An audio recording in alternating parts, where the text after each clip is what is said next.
A massive earthquake strikes off Russia's coast, and now tsunami waves are rolling toward the U.S. from Alaska to Hawaii.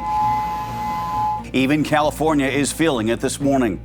Plus, he wanted to attack the NFL. Instead, he got off on the wrong floor. The new details on that New York City mass shooting and who paid the price.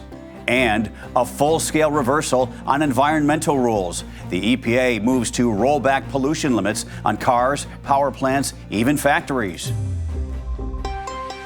The stories that matter, clear and credible, from across the country to around the world.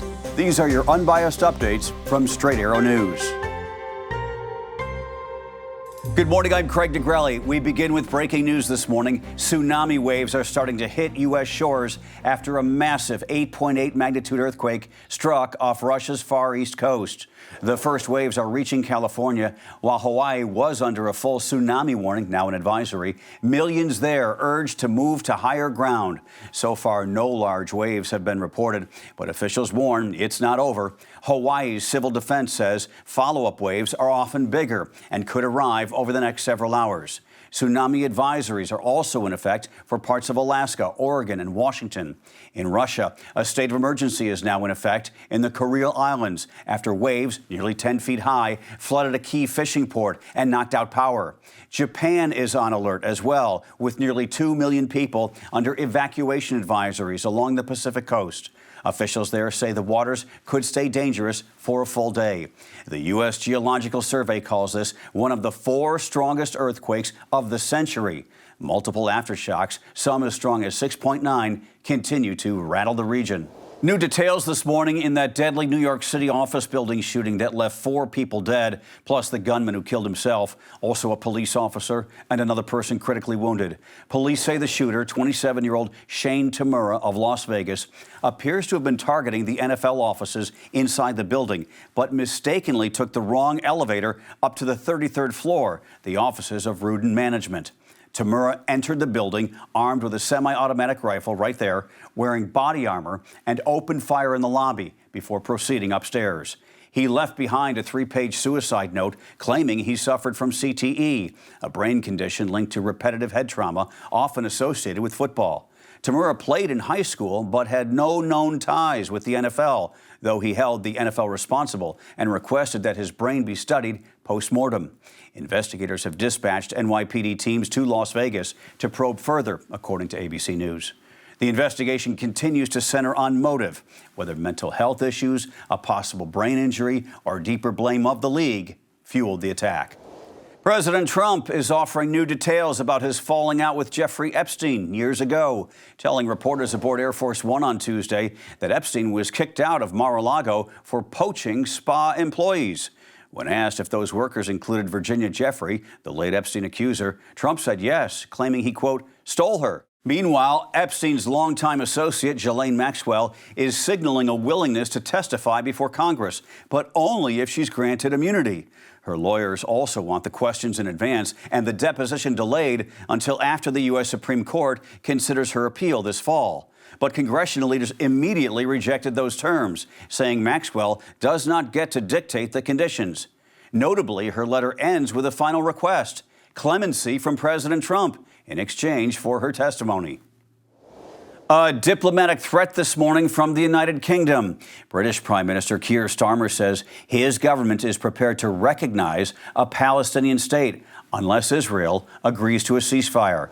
Plumes of smoke rose over Gaza this morning just after Starmer announced that the UK will join France in recognizing Palestine if Israel fails to meet key conditions.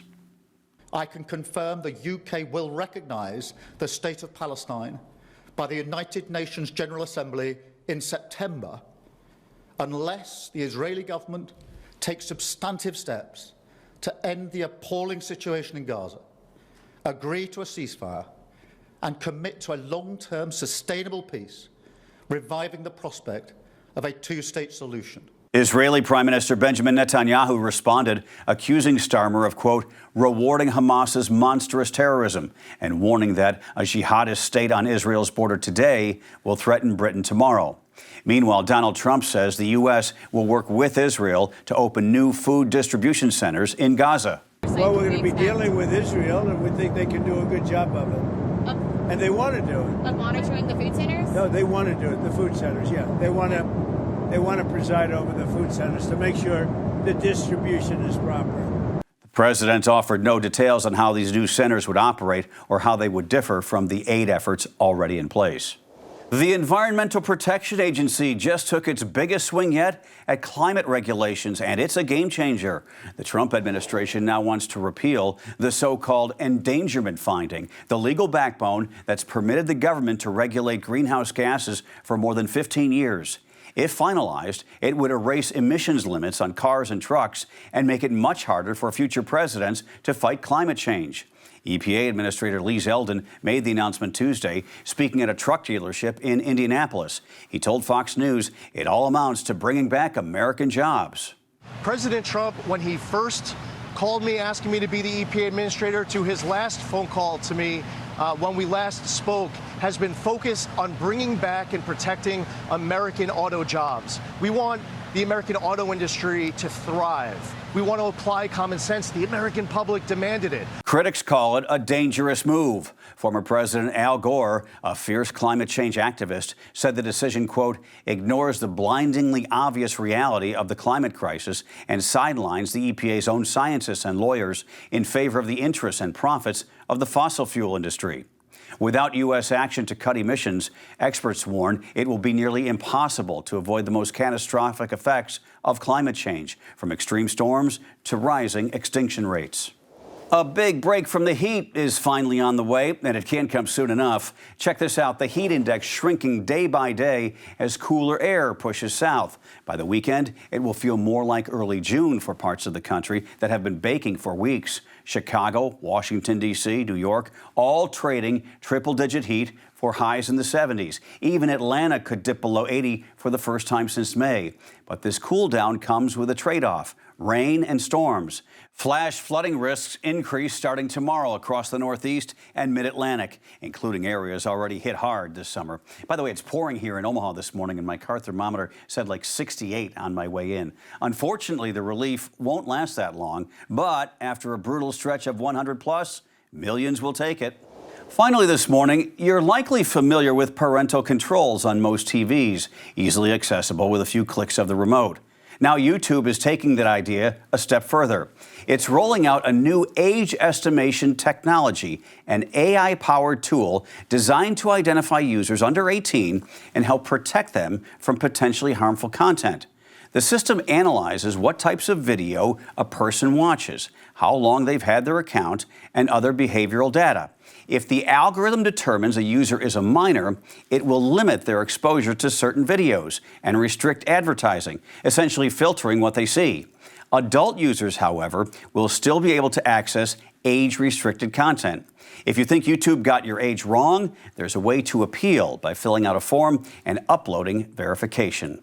In other words, it's like the 1970s and 80s when there were R-rated movies and you had to be 17. My friends and I tried to sneak in all summer long. Fun times. All right, before we head out, there's a lot happening today. From the skies to the courtrooms, here's what we're tracking. This morning, the NTSB begins a 3-day hearing into a mid-air collision between a commercial jet and a military Black Hawk helicopter over the Potomac. In Florida, a 300-pound loggerhead sea turtle named Pennywise returns to the wild after surviving a boat strike and carrying a shell full of eggs. Then at 10, a hearing over the construction of that controversial immigration detention center built in the Florida Everglades, so-called Alligator Alcatraz. And this afternoon, the Federal Reserve delivers its decision on interest rates. By the way, have you signed up for our newsletter yet? If not, you're missing out. Go to san.com/newsletters to have it delivered to your inbox each morning. Those are your unbiased updates for this Wednesday. We'll see you back here tomorrow. For all of us here at Straight Arrow News, I'm Craig DeGrelli. Have a great day.